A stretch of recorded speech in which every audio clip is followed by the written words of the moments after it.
Agad nagtulog-tulugan si Divina sa sofa nang nakitang pababa na si Raymond ng labi ng apartel at isinumbong ang ginawa umano ni Charlene kagabi na dumating na galit at kung ano-anong kababuyan ang binibintang dito sa kay Divina.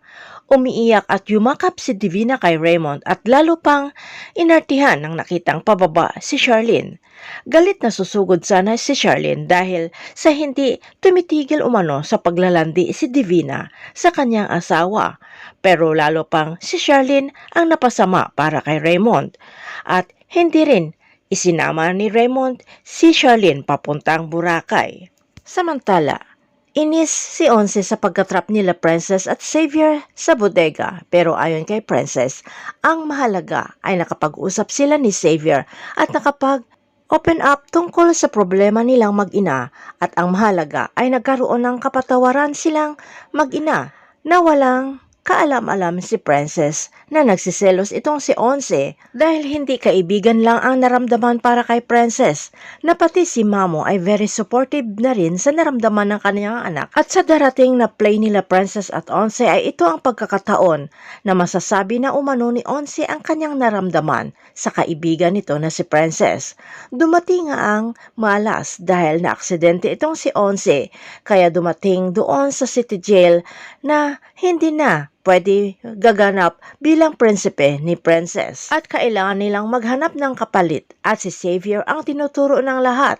Kaya napilitan na rin si Xavier kahit kabado ay gagawin para matuloy ang play ni Princess. Ang hindi nila alam ay dumating rin itong si Libby na manood rin ng play at ang mission ay babantayan ang kanyang boyfriend na hindi umano malalapitan ni Princess.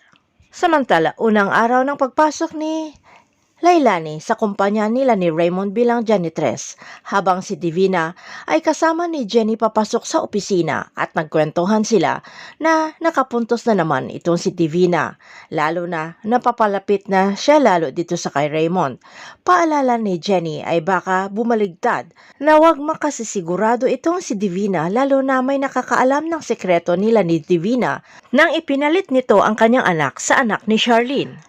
Lalo na't may nakakaalam na tao si Lailani. Sinabi ni Divina na hindi pwede na malaman ni Raymond ang totoo.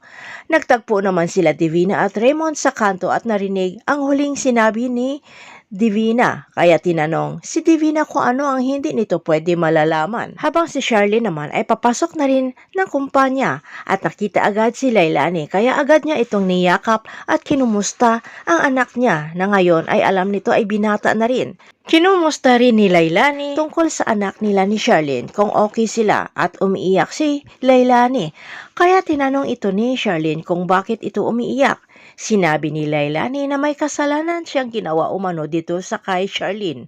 Mabubunyag na kaya ang katotohanan? Abangan na lang natin ang susunod na episode dito sa Prinsesa ng City Jail.